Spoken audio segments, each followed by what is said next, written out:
You gotta be mewing until you drop. You're never gonna stop. Make it to the top. People, I have a lot of subscribers. Go to the high. Why is this like this? And why is Bendy going completely insane? Why is this Bendy angry? And why is Bendy going completely insane?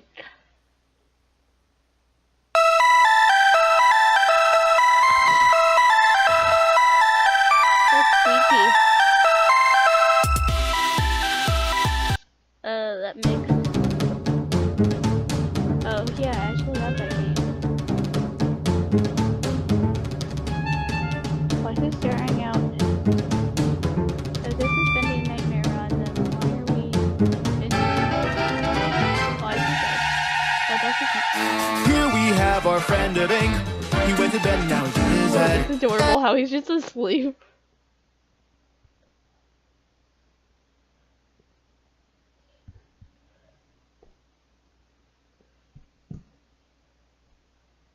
Map hat. Okay. Every day brings something new. And there's our pretty So much to look forward to. Nationwide Oh is on my your God. side.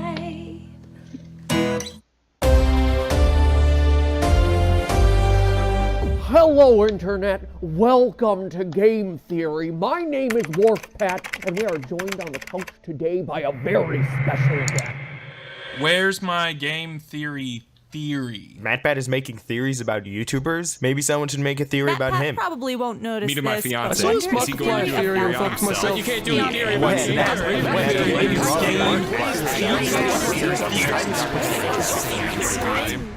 Fine, let's do it. But be warned, we're just getting started. What?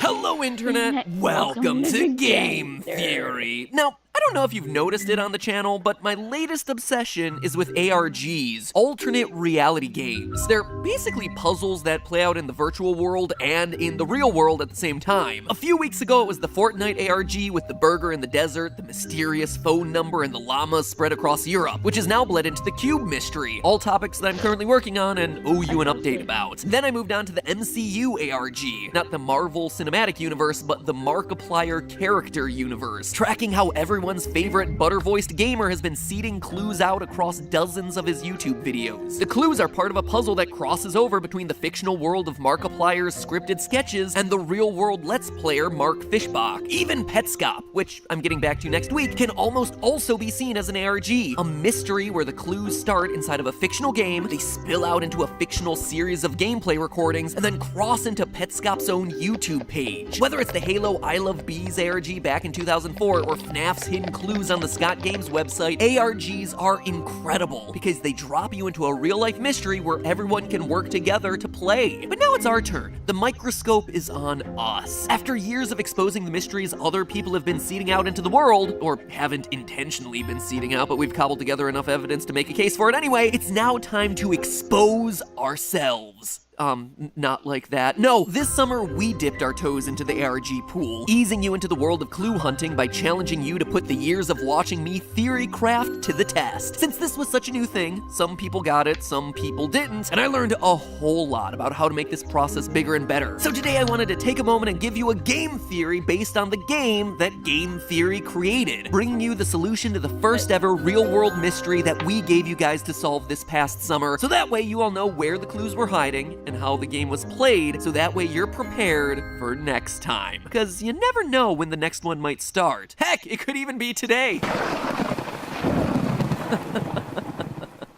Oh, and I do have a quick request. Either make sure you stick around to the very end, or if you start getting bored and just want to click away, though I can't imagine why you'd ever want to do that. But even still, before you do, please do me a favor and hop to the end of the video. I have an important question that I need you guys to weigh in on regarding the future of the channel and these sorts of IRL experiences that I'd love your opinion on. Time code to skip to is boop, on the screen right now. But heck, you don't need it. You want to know how this whole thing played out and how you specifically can get involved next time. So no more waiting. Let's get to exposing ourselves. Seriously, guys, stop it with Perv Pat.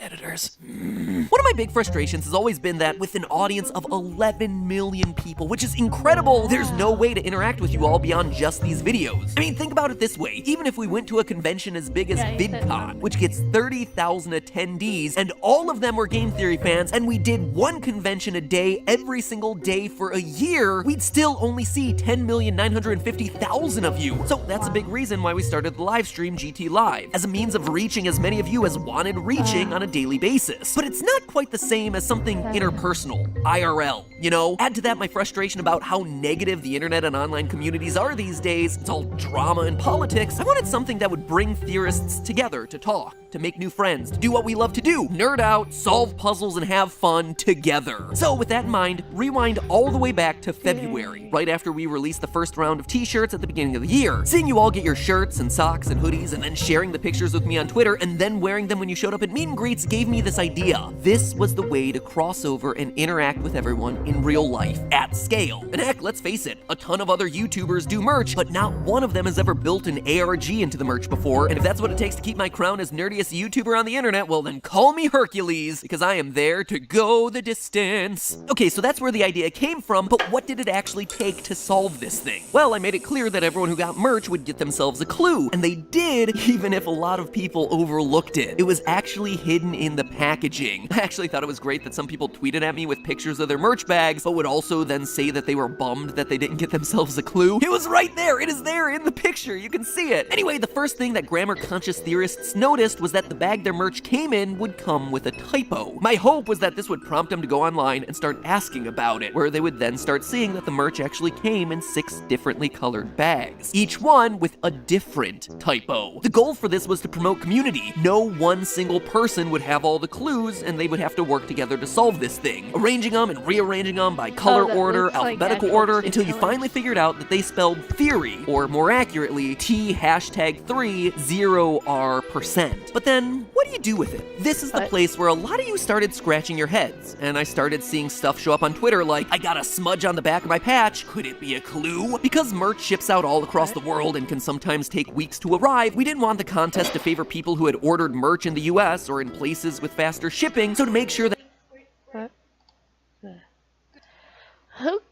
everyone was on the same playing field, we held back the shipment of the GT journals, which were the linchpin in the whole puzzle, because we knew that once you guys got your hands on it, everything else would fall into place relatively quickly. And this is something that, quite honestly, didn't work as well as we expected. We're continuing to learn from it since it seemed to cause more frustration than fairness. It's a tough problem to solve, but we have a couple of potential solutions in the works for future ARGs, so we heard your notes, we understand the frustration, and don't worry, we're working on improving the process in the future. Anyway, almost immediately after the journals went out, teams of theorists started to notice that something funny was going on with images. Although there were a lot of pictures and text, for some reason all the eyes seemed to have these weird designs in them. To further emphasize this, the last page of the journal told readers to keep their eyes open.